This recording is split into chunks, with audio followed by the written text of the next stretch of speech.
আসসালামু আলাইকুম guys, welcome back to my channel. আজকে আমি আপনাদের সাথে একটি সহজ এবং মজাদার চিকেন ফ্রাই রেসিপি শেয়ার করব। আপনারা ঘরে থাকা কিছু উপকরণ দিয়ে খুবই সহজে এই মজাদার চিকেন ফ্রাইটি তৈরি করে নিতে পারবেন। তো চলুন দেখে নেওয়া যায় কিভাবে এই চিকেন ফ্রাইটি তৈরি করতে হয়। আমি এখানে চিকেন ফ্রাইয়ের জন্য 5টা লেগ পিস নিয়ে নিয়েছি। আর চিকেনের গায়ে দেখতেই পাচ্ছেন এরকম করে হালকা একটু চিড়ে নিয়েছি। এতে হবে কি, চিকেনের গায়ে মশলাটা খুব ভালোভাবে লাগবে। আপনারাও চিকেনটা এরকমভাবে একটু চিড়ে নেবেন। এখন আমি এইখানে 2 টেবিল চামচ পরিমাণ আদা বাটা আর 1.5 টেবিল চামচ পরিমাণ রসুন বাটা দিয়ে দিচ্ছি। আপনারা আপনাদের চিকেনের অনুযায়ী মশলাটা অ্যাড করে দিবেন। দিয়ে দিচ্ছি সামান্য একটু লবণ। এই পর্যায়ে লবণটা অল্প করে দিচ্ছি, কারণ আমরা এর মধ্যে সয়া সস দিব, আর সয়া সসে কিন্তু লবণ থাকে। দিয়ে দিচ্ছি 1 চামচ পরিমাণ মরিচের গুঁড়া। ঝাল আপনারা যে যেরকম খেতে চান সে অনুযায়ী মরিচের গুঁড়াটা অ্যাড করে দিবেন। 1 চামচ পরিমাণ জিরার গুঁড়া, আর দিয়ে দিচ্ছি 1 চামচের কিছুটা কম কালো গোলমরিচের গুঁড়া। আপনারা চাইলে সাদা গোলমরিচের গুঁড়াটাও দিতে পারেন।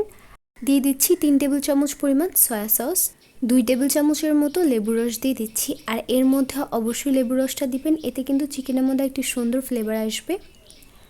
এখন আমি এর মধ্যে 1 চা চামচ পরিমাণ গরম মশলার গুঁড়া দিয়ে দিচ্ছি।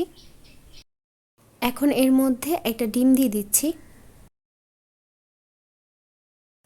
এখন আমি এই চিকেন এবং মশলাগুলো খুব ভালোভাবে একসাথে ম্যারিনেট করে নিব। খুব ভালোভাবে চিকেন এবং মশলাটা মিশিয়ে নিতে হবে, যাতে প্রতিটা চিকেনের গায়ে মশলাটা খুব ভালোভাবে লাগে। যাই হোক, দেখতে পাচ্ছেন কিভাবে আমি চিকেনটা খুব ভালোভাবে মশলার সাথে মিশিয়ে নিচ্ছি। এরকম চিকেনের গায়ে যে আমরা চিড়ে নিয়েছিলাম ওইগুলোর ভিতরে মশলাটা খুব ভালোভাবে লাগিয়ে নিতে হবে। এইভাবে আমি চিকেনটা খুব ভালোভাবে ম্যারিনেট করে নর্মাল ফ্রিজে 3 ঘন্টার জন্য রেস্টে রেখে দেবো। আপনারা চেষ্টা করবেন কমপক্ষে 1 ঘন্টার জন্য হলেও এই চিকেনটা রেস্টে রাখার।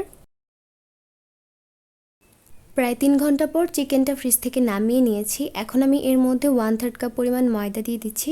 অবশ্যই ময়দাটা দেওয়ার চেষ্টা করবেন, আটা দিবেন না। আটাটা দিলে কিন্তু টেস্টটা ভালো আসবে না চিকেন ফ্রাই, তাই চেষ্টা করবেন ময়দা দিয়ে করার। দিয়ে দিচ্ছি 1/4 কাপ পরিমাণ কর্নফ্লাওয়ার। যদি আপনাদের হাতের কাছে কর্নফ্লাওয়ারটা না থাকে তাহলে এটা স্কিপ করতে পারেন। এখন আমি এই ময়দা এবং কর্নফ্লাওয়ার চিকেনের সাথে খুব ভালোভাবে মিশিয়ে নিচ্ছি। আর এইটা মিশিয়ে নেওয়ার ক্ষেত্রে আপনাদের পানি লাগতেও পারে, নাও লাগতে পারে, কারণ যেহেতু আমরা চিকেনটা ফ্রিজে রেখে দিব রেস্টে কিছুক্ষণের জন্য, তখন কিন্তু চিকেন থেকে এমনিতেই কিন্তু পানি ছেড়ে দেয়। তখন সেই পানিটা দিয়ে কিন্তু এটা খুব ভালোভাবে একটি ব্যাটারের মতো হয়ে যায়। এরকম দেখতেই পাচ্ছেন। প্রথমে পানি ছাড়া মিশিয়ে নেবেন। যখন দেখবেন এরকম কনসিস্টেন্সি না আসে তখন প্রয়োজনে একটু পানি দিয়ে দিবেন, পানি দিয়ে মিশিয়ে নেবেন।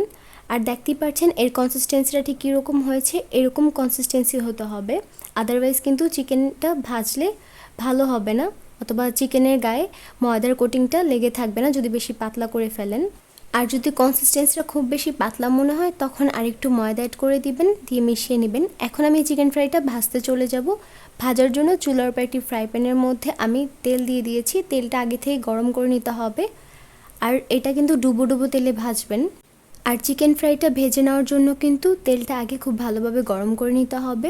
আপনারা একটি সাসলিকের কাঠির সাহায্যে চেক করে নেবেন তেলটা গরম হয়েছে কিনা। এই পর্যায়ে আমার তেলটা গরম হয়ে গেছে। এখন আমি একটা একটা করে চিকেন দিয়ে দিচ্ছি।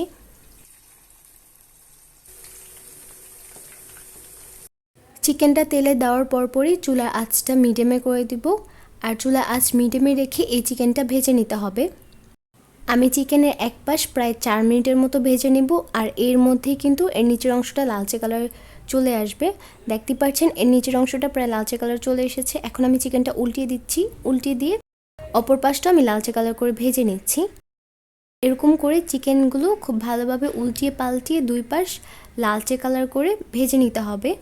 আর চিকেনটা ভাজার ক্ষেত্রে আপনাদের সময়টা কম বা বেশি লাগতে পারে, আপনারা একটু উল্টে পাল্টে চেক করে নেবেন, আবার পুড়ে ফেলবেন না। আর দেখতেই পাচ্ছেন চিকেনগুলো ভাজা হয়ে গেছে। আর চিকেনগুলো ভাজার ক্ষেত্রে সময় 10 মিনিটের মতো লাগতে পারে। আমি একইভাবে সবগুলো চিকেন ভেজে নিচ্ছি। তো দেখতেই পারলেন কত সহজে তৈরি করে নেওয়া যায় মজাদার চিকেন ফ্রাইটি। আশা করছি আজকের এই সহজ চিকেন ফ্রাই রেসিপিটি আপনাদের ভালো লেগেছে। ভিডিওটি ভালো লাগলে লাইক কমেন্ট শেয়ার করতে ভুলবেন না। আর যারা এখন আমার চ্যানেলটি সাবস্ক্রাইব করেননি অবশ্যই চ্যানেলটি সাবস্ক্রাইব করবেন। আর দেখেই নিশ্চয়ই বুঝতে পারছেন চিকেনটা কতটা ক্রিস্পি হয়েছে। আমি আপনাদেরকে ভেঙে চিকেনের ভিতরটা দেখিয়ে দিচ্ছি। তো আজকে এই পর্যন্তই। আল্লাহ হাফেজ।